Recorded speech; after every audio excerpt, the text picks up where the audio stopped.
Uma alegria estarmos aqui mais uma vez, participando na igreja do UNASP São Paulo, de mais uma vigília de poder.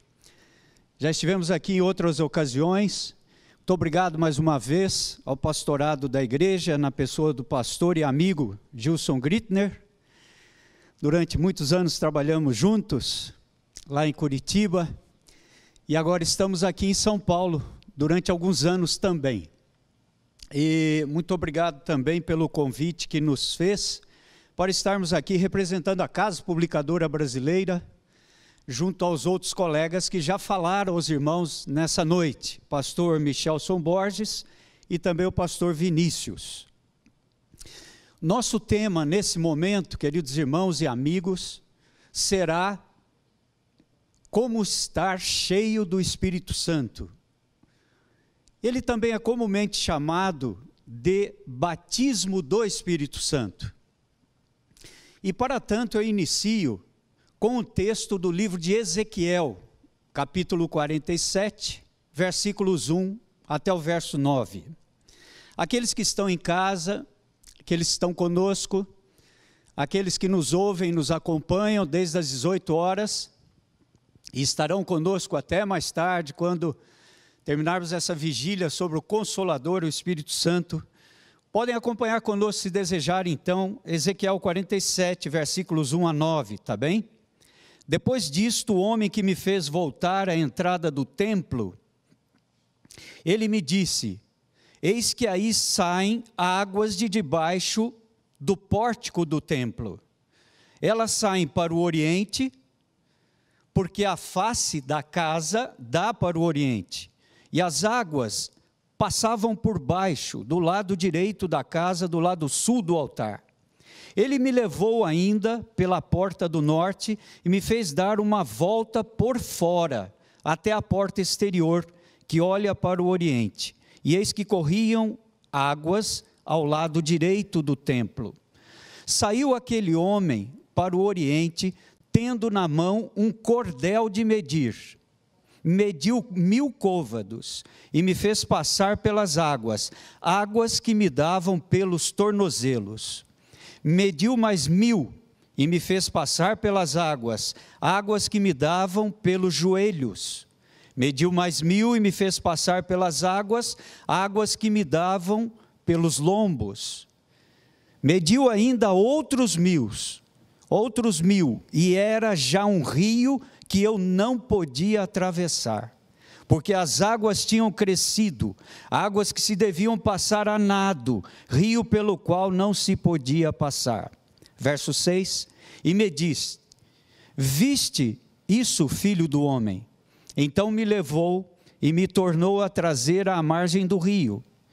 Tendo eu voltado, eis que à margem do rio havia grande abundância de árvores, de um e de outro lado. Então me disse, estas águas saem para a região oriental, descem à Campina, entram no Mar Morto, cujas águas ficarão saudáveis. E o verso 9, toda criatura vivente, que vive em enxames, viverá por onde quer que passe este rio. E haverá muitíssimo peixe, e aonde chegarem estas águas, tornarão saudáveis as do mar, e tudo viverá por onde quer que passe este rio. Nesse texto aqui, o profeta Ezequiel usou uma figura de linguagem para descrever o nível espiritual do templo de Deus, da igreja de Deus. Essas águas são declaradas por Jesus no livro ou no Evangelho de João como águas vivas, a água da salvação. O que representa esta figura de águas que vão crescendo em seu nível, em sua altitude?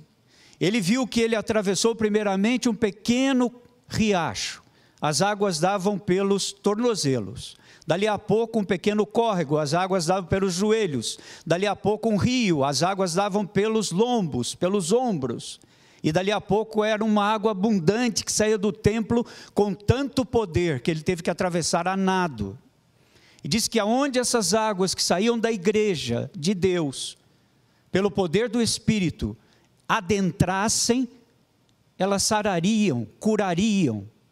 Isso é a figura de linguagem que Ezequiel usou para que quando a igreja está empoderada com o Espírito Santo e a plenitude do batismo, e as pessoas estão cheias do Espírito, quem quer que elas entrem em contato, poderão receber a salvação e então se converterão, sem mais delongas, sem mais demoras. Bom, aqui nós vemos que essas águas que fluem do templo, elas são contínuas e crescentes.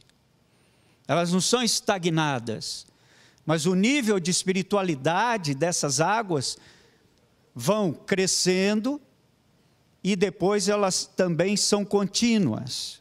Portanto, não é um crescimento que para em algum momento, sempre crescendo, em volume, em alcance.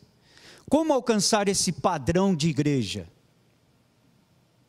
Como podemos nós, como membros hoje da Igreja Adventista Sétimo Dia, chamada Igreja do Povo Remanescente de Deus, ser a igreja dos sonhos de Deus?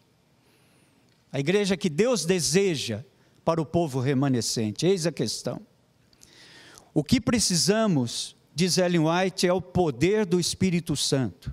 Ele pode fazer por nós, note, num minuto, mais do que podemos fazer em todo o tempo falando. O Espírito Santo pode fazer pela igreja num minuto, mais do que a igreja gasta durante todo o tempo falando e pregando. Essa é a igreja dos sonhos de Deus, a igreja do povo remanescente de Deus. Como obtermos esse nível espiritual? Nós temos como igreja, irmãos, a doutrina do Espírito Santo. Mas nós estamos vivendo sem o senso, a percepção da necessidade, da plenitude do Espírito Santo em nossa vida. Saber a doutrina do Espírito Santo é importante, mas viver a plenitude do Espírito é o que precisamos. A igreja tem a doutrina, tem a teologia do Espírito, mas ela não vive uma vida imbuída do Espírito. Quem é o Espírito Santo? É interessante que ao longo do cristianismo, sempre houve debates com a pessoa de Cristo e com a pessoa do Espírito Santo. Eu trouxe aqui apenas um resumo breve daquilo que foram as controvérsias pneumatológicas ao longo do tempo. Por exemplo, nos 4 primeiros séculos, logo após a morte de Cristo, a pergunta principal era: o Espírito Santo é uma pessoa ou ele é uma energia, uma força? Ele é uma personalidade ou ele é o poder que emana do Pai ou do Filho?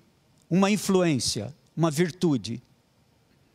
O concílio de Constantinopla, no ano 381 depois de Cristo, declarou: o Espírito Santo é uma personalidade divina, ele é uma pessoa. Depois desse concílio, lá pelo 5º século, a pergunta mudou, e as pessoas começaram a indagar: mas o Espírito Santo vem do Pai, gerado, ou procede do Filho? Quem foi que gerou esse Espírito como pessoa, para ele existir? Notem. Então, isso provocou um cisma, uma divisão no cristianismo. A Igreja Católica Ocidental e a Igreja Católica Oriental. Esse chamado cisma de 1054, depois de Cristo, e daí para frente, a Igreja Oriental e Ocidental nunca mais se uniram em uma só. Foi por causa do Espírito Santo que a igreja se dividiu também. E o mais irônico da história é que aquele que veio para unir os cristãos causou divisão na igreja. Então, eles declararam, os teólogos, não foi gerado do Pai nem do Filho, Mas o Espírito Santo, que é uma pessoa, é coeterna com eles, desde a eternidade. Portanto, o Espírito Santo é uma pessoa, ele não foi gerado em algum momento da eternidade, ele é coeterno com o Pai e com o Filho, desde os tempos imemoriais. Esta é a trindade divina. No período da Reforma, avançando um pouco mais, séculos 15 e 16, a preocupação agora foi, mas o Espírito Santo é necessário para quê?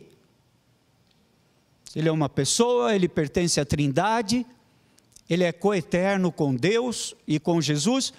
Qual é a função dele? O Pai é o planejador, o grande arquiteto, o Filho foi o que falou e tudo se fez. E qual é a função do Espírito Santo? Qual é a obra magna dele? E nessa época surgiram dois baluartes, Lutero e João Calvino. Martim Lutero diz: o Espírito Santo veio para sedimentar no pecador a doutrina do Cristo por nós, e todo o sacrifício que Cristo fez pelo pecador. É Ele quem convence o pecador do pecado, da justiça e que vai haver um juízo. Então, Martim Lutero deu ênfase à justificação, à conversão. O Espírito Santo trabalha para me converter de pecador àquele que está em Cristo, agora se torna uma nova criatura. E João Calvino? João Calvino deu ênfase à doutrina do Espírito Santo em nós, na santificação. Disse: o Espírito o converte do pecado, da justiça e do juízo, porém para você estar na Canaã celestial, entre o já salvo e o ainda não, você pode se perder. É por isso que você precisa de uma vida toda em santificação pelo Espírito, para desenvolver a plenitude dele em sua vida. Transpondo os obstáculos nos séculos seguintes, tais como sinergismo, arminianismo, racionalismo, existencialismo, o Espírito Santo chega ao século 21, ao nosso século, sendo exaltado pelos cristãos como o único agente capaz de unir os verdadeiros filhos de Deus na terra. Curioso é, porém, observar que todo o movimento religioso desenvolve excessos ou extremos, e assim aconteceu com o Espírito Santo e com entendimento sobre ele também. Por exemplo, as igrejas evangélicas pentecostais, no século 21, a ênfase está nos dons do Espírito. Curas, milagres, línguas, que ninguém pode entender. Nas igrejas protestantes e católicas, o grande interesse é pelo movimento carismático, o neopentecostalismo, o que o Espírito Santo pode realizar. A evidência de que eu tenho a plenitude do Espírito é quando eu vivo uma vida na emoção, na experiência emotiva e não racional, mas apenas sensorial. Entretanto, pela graça de Deus, irmãos, na Igreja Adventista do Sétimo Dia, o Espírito Santo é destacado como a solução evangelística para concluir a obra de Deus na terra. Sem a chuva serôdia, sem o alto clamor, em meio à perseguição dos últimos dias, sem a sacudidura, sem o poder individual do Espírito Santo na vida de cada um de nós, cheios do Espírito, não poderemos dar a última mensagem ao mundo. A mensagem do terceiro anjo só será possível pelo poder do Espírito Santo no crente e na igreja remanescente que Deus escolheu para restaurar a verdade nesta terra. Portanto, quem é o Espírito Santo? Ele é Deus, ele é coeterno, ele existe desde a eternidade, ele não é uma força, não é energia, e ele é chamado o outro Consolador. Portanto, o Espírito Santo é a solução para a conclusão da obra de Deus nessa terra. O livro de Atos, capítulo 4, versículo 31, acompanhe comigo aí, Atos capítulo 4, versículo 31, nos traz algo interessante na experiência dos primeiros pregadores, dos primeiros apóstolos, após a morte e a ressurreição de Jesus Cristo. Você já conhece esse texto? Diz aqui então que Pedro e João estavam indo para o templo orar, ali encontraram um paralítico à porta do templo, E Pedro então disse a ele que não tinha ouro nem prata, mas em nome de Jesus que ele se levantasse. E então o paralítico levantou, e eles, aqui no capítulo 3, saem dali cheios de poder pela cura daquele paralítico e também aclamados pela multidão que nunca vira tal coisa.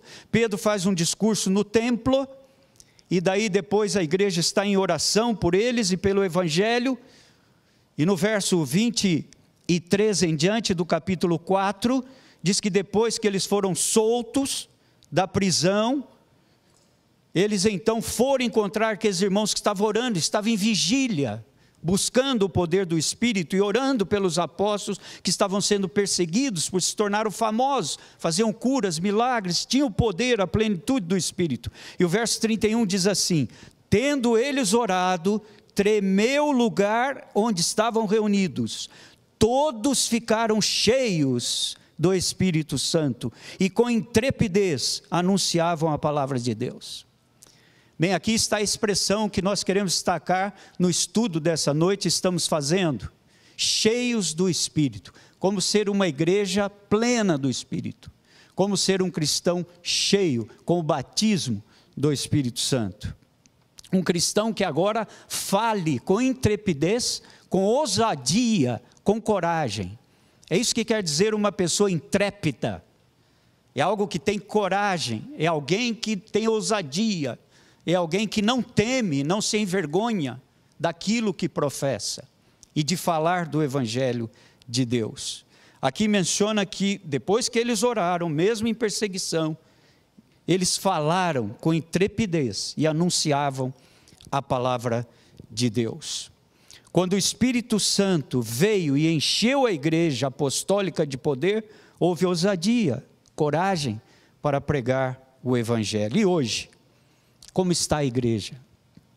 É curioso o fato de que algumas vezes a gente ouve uma história, mas nós achamos que, isso é ilustração, mas houve uma história real que aconteceu com uma de nossas igrejas em uma cidade do interior, de algum estado aqui do Brasil. A igreja em determinado momento pegou fogo, mas pegou fogo literalmente no edifício da igreja. E os vizinhos então vieram correndo, surpreendidos por aquele acontecimento, aquele fogo, aquela tragédia, para ver se apagavam as chamas da igreja. E todos começaram a vir com baldes e panelas, e jogando água, quanto podiam, para apagar o fogo. E quando o fogo foi mais ou menos controlado, já havia queimado boa parte da igreja, os vizinhos estavam cansados, eles sentaram à beira da sarjeta ali, e o pastor estava entre eles, ofegante, suado, sujo. Os diáconos, os anciãos estavam ali também, todos cheios de cinzas. E um dos vizinhos disse assim para aquele pastor: pastor, interessante, eu moro aqui há 30 anos do lado da sua igreja, mas é a primeira vez que eu a vejo pegando fogo.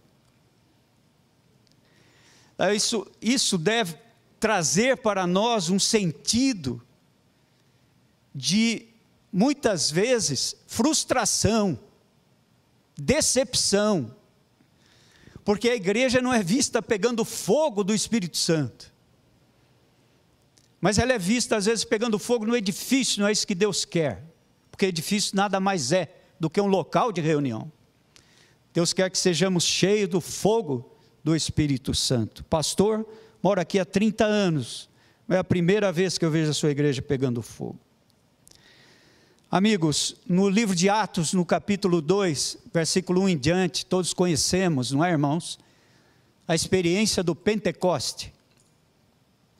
Os discípulos passaram 40 dias orando, buscando, jejuando, fazendo vigílias, tinham tudo ali em comum, estavam unidos no mesmo sentido e objetivo: buscar poder para pregar a palavra, para fazer a igreja de Deus pegar fogo literalmente no primeiro século. E o que aconteceu? Veio línguas como de fogo, pousou sobre os discípulos, e Atos 2 diz que eles começaram a falar idiomas que eles jamais haviam falado. E Ellen White, no livro Atos dos Apóstolos, diz que depois dessa experiência, a língua dos discípulos e a linguagem deles era pura, simples e acurada, falassem eles no idioma materno ou na língua adquirida. Esse é o texto de Ellen White. A língua dos discípulos, a linguagem, passou a ser pura, simples e acurada, pelo poder do Espírito Santo. Falassem eles na língua materna ou no idioma adquirido. Ou seja, eles não perderam aquele idioma que lhes foi dado. Nós não sabemos qual discípulo ficou com qual idioma ou idiomas, mas o fato é de que a Bíblia menciona em Atos 2 que houve uma grande confusão, porque Pedro estava pregando aqui, e então 5 discípulos de um lado e os outros discípulos do outro, estavam traduzindo, cada um no idioma das nações ali reunidas, frígios, panfílios, gregos, cretenses, cidadãos sirineus, todos estavam ali, árabes, vários idiomas, era a grande festa do Pentecoste, e as pessoas afluíam para Jerusalém, a fim de degustar a culinária judaica, estar ali em meio aos festejos cerimoniais, eles iam para aquele evento, e Deus aproveitou aquela oportunidade para dotar momentaneamente os seus discípulos com capacidade de Pedro pregar, cada um dos discípulos traduzir o que ele havia pregado, ou estava pregando em seu idioma dado, um para o árabe, outro para o grego, outro para o sirineu, outro para o cretense, outro para o frígio, e assim sucessivamente. Por isso houve grande confusão, porque as pessoas começaram a se movimentar. Quem está falando no meu idioma? Deixa eu procurar. Quem está falando aqui na minha língua? Deixa eu ficar em frente. E eles foram se posicionando, e o evangelho foi pregado. Portanto, o dom não foi no ouvir, o dom foi no falar. E a linguagem dali para frente foi simples, acurada, com o poder do Espírito Santo, de uma maneira espetacular. No livro de Joel, capítulo 2, versículos 28 a 32, menciona que depois desses dias, todos nós seríamos revestidos da chuva serôdia, com o poder do Espírito Santo, para dar o último clamor ao mundo. E então, cheios e plenos do Espírito Santo, diz que os jovens, os idosos, teriam sonhos e visões. E Ellen White complementa que até as crianças pregarão, e milhares se converterão num sermão de uma criança, quando a igreja tiver a chuva serôdia e o derramamento pleno do Espírito Santo. Portanto, o Pentecostes foi a chuva temporã, e grande foi o seu poder, mas maior ainda e mais abundante será a chuva serôdia, para a terminação da obra de Deus e a colheita final nessa terra. Em Jerusalém, como em Israel, 2 chuvas eram muito características. A primeira caía para fazer germinar o grão, e normalmente essa chuva caía no outono, e essa chuva do outono caía aproximadamente no mês de setembro, outubro nosso aqui. Eles plantavam, e agora para que o grãozinho germinasse e crescesse, precisava chuva. E ela chovia 2 semanas, mas era uma chuva leve, por isso chamada temporã. A chuva inicial, temporã. E aquele grão germinava, por isso no Pentecostes foi a chuva temporã, para germinar o cristianismo que acabara de ser plantado por Jesus Cristo. Mas a outra chuva, que vinha durante 6 semanas de forma torrencial e abundante, caía ali pelo mês de março, abril do nosso calendário. E essa chuva servia para amadurecer o grão, porque depois que chovia 6 semanas a fio, o sol saía causticante, o sol da primavera, verão, e então amadurecia o grão rapidamente para a colheita. Nós tivemos a chuva serôdia no Pentecostes, mas agora nós estamos aguardando a chuva serôdia. Nós tivemos a chuva temporã no Pentecostes, e agora estamos aguardando a serôdia para a terminação da obra de Deus. E é por isso que precisamos da plenitude do Espírito Santo. Os apóstolos e os 70 escolhidos por Deus, eles pregaram antes do Pentecoste. Vários sermões. Muitos sermões. Mas nenhum foi tão poderoso como o único sermão de Pedro, que após o Espírito Santo descer naquele dia, converteu quase 3.000 pessoas. Assim a igreja hoje, a igreja também prega, tem seus métodos, tem suas campanhas, tem seus planos, tem a sua evangelização, mas com o poder do Espírito Santo, ela pode fazer num minuto aquilo que passa o tempo todo falando sem esse poder. Veja, não foram os argumentos lógicos de Pedro, não foi a sabedoria, não foi a retórica, não foi a eloquência de Pedro que converteu quase 3.000 pessoas. Ellen White menciona que ao descer o Espírito Santo do Pentecoste, como chuva temporã, a chuva serôdia vai ser mais abundante para assinalar a finalização da obra de Deus, tanto quanto foi o seu início. Irmãos queridos, reflitamos aqui nesse momento entre Atos capítulo 2 e Joel capítulo 2. Entre a chuva temporã e aquilo que a igreja precisa para o tempo do fim. A igreja deve volver ao Pentecoste, antes do Pentecoste voltar para a igreja.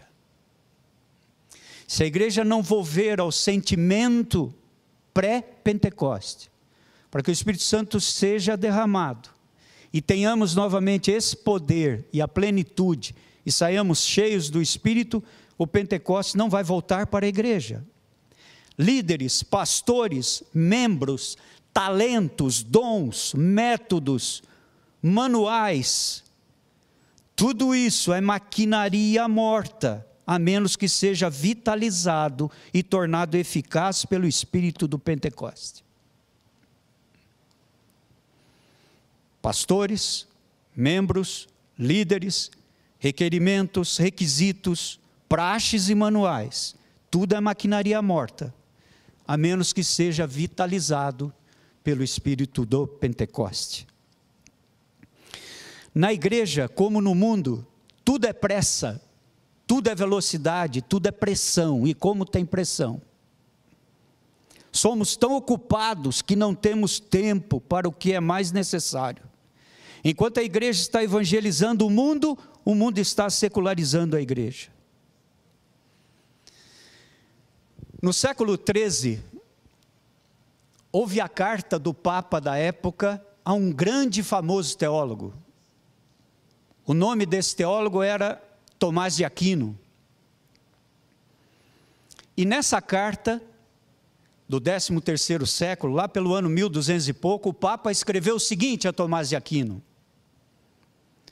o Vaticano tem abundância de provisão financeira, temos ricos edifícios, colégios e provisões para muitas décadas. Não podemos, ó Tomás, dizer como Pedro ao paralítico, não temos ouro nem prata. Dali a alguns dias, Tomás de Aquino respondeu ao Papa. E nessa carta, ele colocou o seguinte: Sua Santidade, o Papa, é fato, isto é verdade.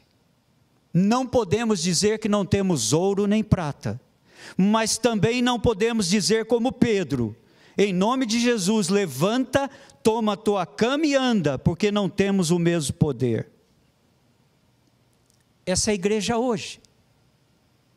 Às vezes nós nos alicerçamos em quantos colégios temos, em quantas instituições temos, em quantos pastores, em quantos centros médicos, em quantas fábricas de alimento. Isso tudo é importante para pregar o Evangelho, mas sem o Espírito do Pentecoste, isso é maquinaria morta. Nós não temos o poder para chegar a uma mãe que clama pelo filho aidético e dizer, em nome de Jesus, pelo Espírito Santo, Seu filho será transformado agora, com esta oração. Nós não temos poder para chegar em alguém que tem câncer e dizer, em nome de Jesus, pelo Espírito Santo, teu câncer será curado, segundo a vontade de Deus. A igreja vai como uma maquinaria morta, usando os métodos, os equipamentos e tudo que lhe é fornecido, mas sem o poder do Espírito Santo ela alcança muito pouco. Muito pouco. Por outro lado, individualmente também precisamos estar cheios do Espírito Santo, porque como houve um Pentecoste histórico, também existe o Pentecoste pessoal.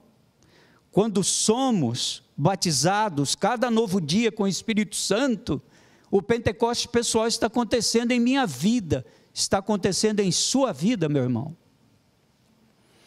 O Pentecoste histórico foi aquele Pentecoste global necessário naquele momento para germinar o cristianismo, a chuva temporã.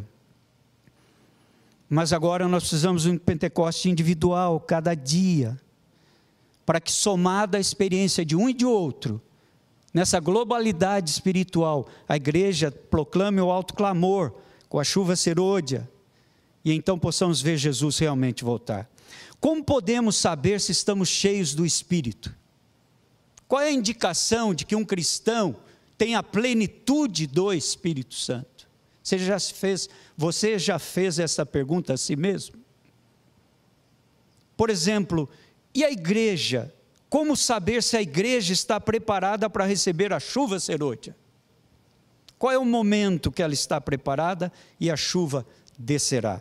Bom, a doutrina dos evangélicos pentecostais e neopentecostais diz que o batismo do Espírito Santo tem como base evidências na vida do pentecostal, do evangélico.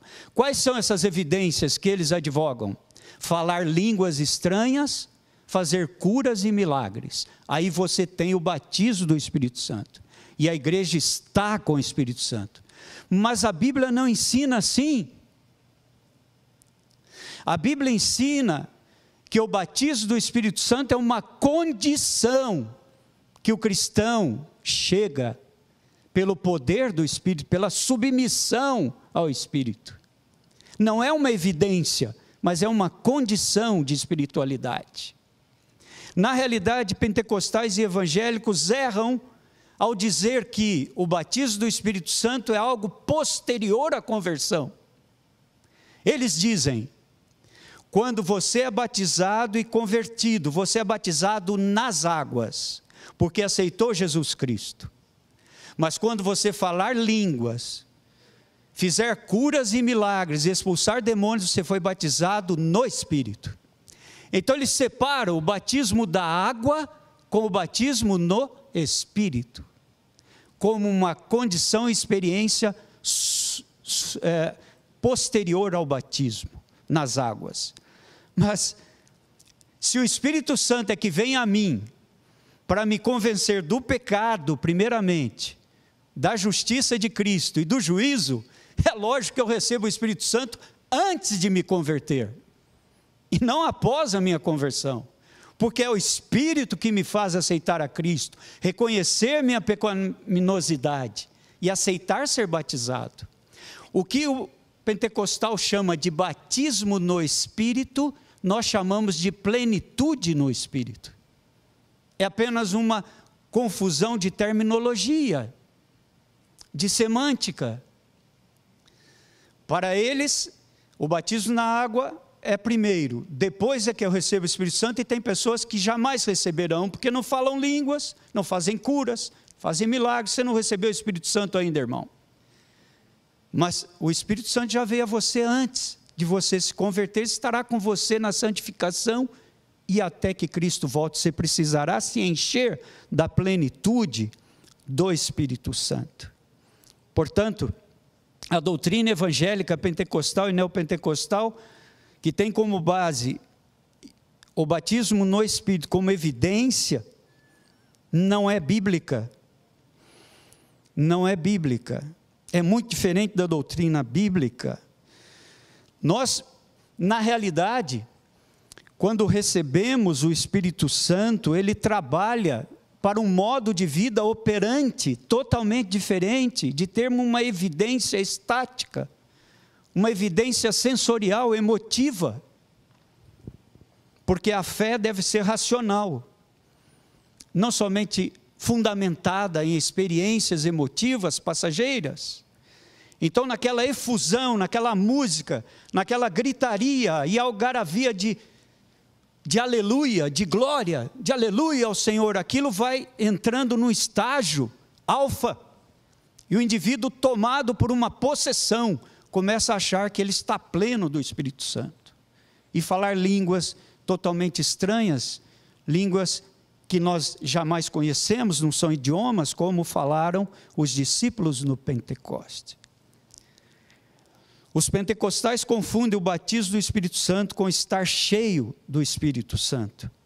As Escrituras nos ensinam, no entanto, que os cristãos necessitam esperar pelo batismo do Espírito Santo para gozar a plenitude do Espírito Santo? Não, as Escrituras não nos ensinam isso. Na realidade, nós o recebemos antes, como eu mencionei. Mas, queridos irmãos, qual é o ensino da Bíblia? Veja só, o fato de todos os cristãos terem sido batizados no Espírito, não quer dizer que todos os cristãos sempre estarão inteiramente submissos ao Espírito. Ou seja, não é porque no batismo e na minha conversão eu recebi o Espírito Santo como penhor, como selo, que eu agora já estou salvo para a Canaã celestial e que eu não vou mais cair da graça. Porque uma vez salvo, não é salvo para sempre, como dizem os protestantes fundamentalistas. Porque eu estou salvo daquilo que Deus chama de culpa do pecado. Mas eu preciso estar sendo salvo cada dia do poder do pecado, santificação. E finalmente eu serei salvo da presença do pecado. Portanto, salvação não é um ponto e pronto. Salvação é um processo. É por isso a necessidade do Espírito Santo diariamente na vida do cristão, para me ajudar a preparar para a Canaã celestial o meu caráter, o meu coração, a minha vida. Portanto, o fato de eu ter recebido o Espírito Santo não me assegura o direito à eternidade. Mas se eu viver com Ele, eu estou sendo candidato a Canaã celestial cada dia. É possível que eu possa andar com o Espírito Santo, ler a palavra, frequentar a igreja, mas não ter a plenitude do Espírito. É possível cristãos em que o Espírito Santo habita, entristecerem o Espírito de Deus. Efésios 4:30 diz: mas não entristeçais o Espírito Santo, para o qual fostes selados, o Espírito Santo da promessa. Não entristeçais. E há coisas na vida de um crente convertido que entristecem o Espírito Santo de Deus. Em outras palavras, podemos dizer que o Novo Testamento ensina que o Espírito Santo habita neles, mas nem todos os cristãos continuam cheios do Espírito, ou inteiramente submissos ao Espírito. Esta distinção também parece ter fundamento no espírito de profecia. Numa de suas cartas, em 1890, Ellen White escreveu: entretanto, um enchimento do Espírito para toda a vida não é suficiente. Ela fala da necessidade de um batismo diário nessa carta, de uma diária submissão, de uma vitória diária sobre o pecado, através de um diário batismo do Espírito Santo. Por quê? Porque muitas pessoas pensam que o Espírito é uma força, é uma virtude do Pai ou do Filho. E então, em algum momento da minha vida, eu leio bastante a Bíblia, eu vou à vigília, eu comungo com Deus, eu oro, eu me santifico, eu faço jejum, e eu tenho metade do meu tanque cheio do Espírito. Depois, um pouco mais, eu pequei, e esse nível de combustível do Espírito Santo foi para 1/4 no meu tanque de santificação. E agora eu estou pleno do Espírito, o tanque está cheio do Espírito Santo. Não é assim. O Espírito Santo é uma pessoa, não é um fluido. E se o Espírito Santo é uma pessoa, ele não pode vir em partes na minha vida. Eu tenho o Espírito Santo desde antes da minha conversão. Ele já veio a mim, ele me fez converter. Eu estou em Cristo, mas agora usar a plenitude dele é que é a questão cada dia em minha vida. E eu posso estar cheio em algum momento do meu cristianismo e em outro momento estar vazio da plenitude do Espírito. Ele vem como pessoa, mas ele não é um fluido para vir em partes. Portanto, essa distinção é mostrada em Ellen White. Ela diz: um enchimento somente do Espírito Santo não é suficiente para a vida toda. É necessário cada dia, cada momento, usar a plenitude, o poder total dele que está em você. Cristo foi um exemplo disto, quando esteve na terra. Ele recebia constantemente do Pai poder do Espírito para as demandas do seu dia a dia. Depois de passar horas com Deus, de orar, de madrugada, até que amanhecesse o dia, ele então saía para suas tarefas cotidianas, para os seus embates. E ele era dotado desse poder. Cotidianamente, diariamente, recebia novo batismo do Espírito Santo. Ele é o nosso modelo. Em Parábolas de Jesus, menciona Ellen White que Jesus foi ungido pelo Espírito Santo por ocasião do seu batismo. Entretanto, diariamente recebia novo batismo do Espírito. Ele, que era Cristo, o Filho de Deus, precisava comungar diariamente com o Pai, para se santificar para as demandas do seu ministério, quanto mais nós precisamos também. E ela diz: se todos estivessem dispostos, todos seriam cheios do Espírito. Portanto, os cristãos devem procurar não por uma experiência isolada do batismo do Espírito, depois da conversão, mas antes devem permitir que o Espírito os guie cada dia mais completamente para estar cheios dele. O que as Escrituras ensinam sobre a questão de sermos cheios do Espírito? A expressão aparece no Novo Testamento em Efésios 5, verso 18. Efésios 5, verso 18. E nesse texto, o apóstolo Paulo, escrevendo aos cristãos da igreja de Éfeso, ele está fazendo uma comparação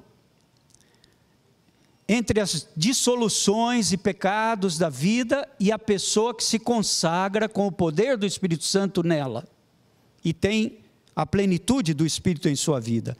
E quando chega ao versículo 18, Efésios 5, 18, ele diz o seguinte: e não vos embriagueis com vinho, no qual há dissolução, mas enchei-vos do Espírito.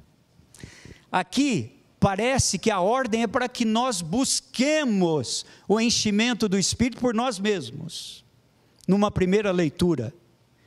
Mas há 3 fatos a serem considerados aqui. Primeiro deles, estar cheio do Espírito Santo, ou encher-se do Espírito Santo, se refere a uma experiência momentânea, que qualifica alguém para uma determinada tarefa que Deus quer. Foi assim no Pentecoste. Êxodo 31 menciona que Deus escolheu os filhos de Bezalel e encheu-os do Espírito Santo, para que eles fossem artífices em utensílios para o santuário, utensílios de prata, ouro e bronze. Eles eram da tribo de Judá, os filhos de Bezalel. Então Deus os separou e dotou-os. Veja, não foram eles que se encheram do Espírito, mas Deus os encheu do Espírito para uma determinada e momentânea tarefa: construir e fabricar os utensílios sagrados do santuário. Também foi assim no Pentecostes, mas não é essa experiência com todos nós. Às vezes Deus não nos enche para um momento com o Espírito Santo, para uma tarefa, mas enche outro irmão ao nosso lado. Segunda questão do enchei-vos do Espírito Santo. A expressão cheio do Espírito é empregada para descrever certos tipos de pessoas. Quando um pastor mudou-se para uma cidadezinha do interior, ele chegou lá, naquela época que não havia o WhatsApp, nem o Waze, nem Google Maps, e ele tinha que procurar o primeiro ancião, e a associação não lhe deu o endereço do primeiro ancião. Ele queria, então ele só sabia que o ancião morava em determinado bairro, e ele chegou no mercadinho, um mercadinho pequeno ali, daquele bairro, e disse assim: vocês conhecem o irmão João Anselmo de Souza? E o dono do supermercadinho abriu um sorriso e disse assim: o homem de Deus? Ele mora naquela casinha bege ali, na segunda rua à direita. Ele disse: o homem de Deus? Ele mora ali. Veja, quando nós somos cheios do Espírito Santo, esse cheio do Espírito passa a ser um adjetivo. Aquele é um homem de Deus, aquela é uma mulher de Deus, aquele é um jovem de Deus. Aquele povo é de Deus. Portanto, cheio do Espírito Santo também descreve adjetivamente certos tipos de cristãos. Ele é cheio do Espírito. Em terceiro lugar, e mais aqui ainda, nós podemos ainda falar, mas aqui nós teríamos Jesus, estava cheio do Espírito. Os diáconos da igreja primitiva eram homens cheios do Espírito, por isso foram escolhidos. Estevão estava cheio do Espírito. Barnabé foi cheio do Espírito.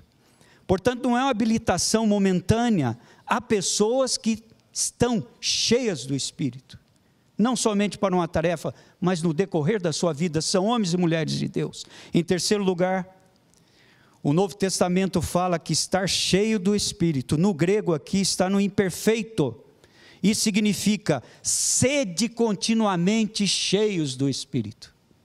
Mas não eu buscar estar cheio do Espírito, mas procurar estar continuamente cheio do Espírito. No original grego, pleroein, sede continuamente, é um presente contínuo. Sede continuamente cheios do Espírito. Isso daí quer dizer que Deus, Ele tem sobre o cristão a posse, a possessão, e Ele dá o Espírito Santo como possessão. Não eu que tenho condições de ser tão santo e tão consagrado que agora eu estou na plenitude do Espírito. Resumindo, podemos dizer que o ensino do Novo Testamento e da Bíblia sobre o ser cheio do Espírito envolve 3 tipos de experiência. Um cristão pode, em certas ocasiões, pedir por um específico revestir do Espírito para qualificá-lo para uma tarefa específica. Nosso alvo deve ser levar uma vida tal que aqueles que nos observam venham a nos descrever como homens e mulheres cheios do Espírito. E terceiro, nós todos devemos contínua e crescentemente ser enchidos com o Espírito. Em Efésios 5:18, Paulo está fazendo um paralelo em antagonismo, contrapondo a pessoa que está embriagada, está cheio de uma bebida alcoólica, desnorteada, com o cristão que deve estar cheio do Espírito na sua vida, e não desnorteado, mas orientado por Ele, em santificação para cumprir a vontade de Deus. Portanto, encheios do Espírito, devemos notar 3 coisas do que significa pleroein. Primeiro, enchei-vos está no plural. Portanto, sede todos, sejam vocês cheios do Espírito. Não é um privilégio reservado para alguns, mas para todos os cristãos. Está no plural. Sejam vocês todos cheios do Espírito. Segundo, o verbo enchei-vos está no tempo presente. Não no passado ou no futuro, está no presente. E no tempo grego descreve uma ação contínua, como eu disse. Sede continuamente cheios do Espírito Santo. Indica uma contínua apropriação de Deus, dos seus filhos. É, na verdade, um desafio de uma vida inteira, o desafio de cada dia. Terceiro, o verbo enchei-vos está na voz passiva no original. O pensamento é: deixai o Espírito Santo encher-vos. Deixem o Espírito Santo vos encher. É isso que está dizendo. Como? Como eu vou deixar o Espírito Santo me encher? Não fazendo coisas que entristecem o Espírito Santo de Deus. E quais são as coisas que entristecem? Nós não poderíamos terminar e encerrar a mensagem sem dizer as coisas que entristecem a Deus, e porque a igreja não está plena do Espírito Santo para receber a chuva serôdia. Primeira delas, divertimentos que são impróprios têm entristecido o Espírito de Deus. Segundo, cristãos que não são sinceros de coração e não vivem a verdade, mas vivem uma capa de cristão. Terceiro, não controlar a imaginação e dar asas a ela, a coisas que desagradam a Deus. Quarto, a falta de cooperação entre obreiros da obra de Deus. Quinto, o relaxamento na observância do sábado, o dia do Senhor. Sexto, casamento dos filhos de Deus com pessoas infiéis. Tem trazido tristeza ao coração de Deus. Rivalidade entre instituições. E, finalmente, observações severas e sarcásticas. Todas essas coisas que entristecem o Espírito de Deus estão, de uma maneira ou de outra, dificultando a descida do Espírito Santo para a terminação da obra aqui nessa terra. Ellen White diz assim: se o cumprimento da promessa não é visto como poderia ser, é porque a promessa não é apreciada como devia ser. Se todos estivessem dispostos, todos seriam cheios do Espírito Santo. Se o cumprimento da promessa não é visto como deveria ser, porque nós não apreciamos como deveríamos apreciar. Se todos desejássemos e buscássemos, Deus nos encheria com o seu Santo Espírito.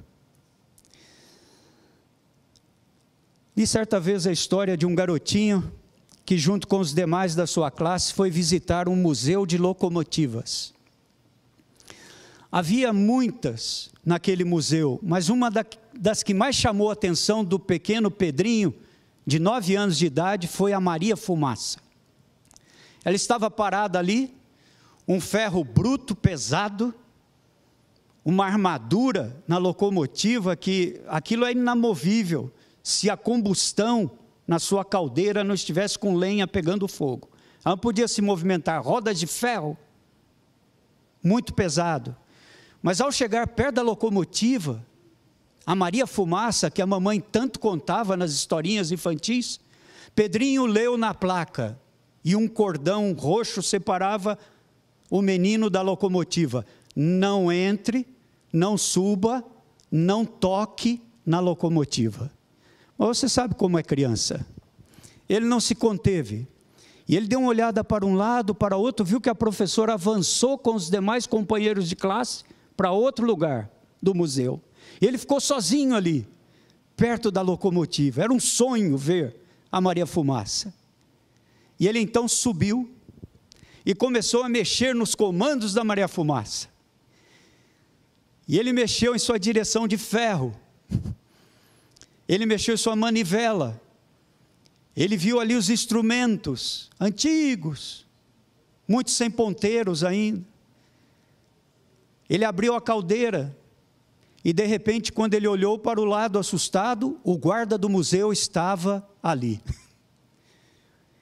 E o menino, então, com os olhinhos arregalados, tremendo de medo agora, que ia levar uma bronca, ou iria ser expulso do museu pelo guarda, pelo vigia.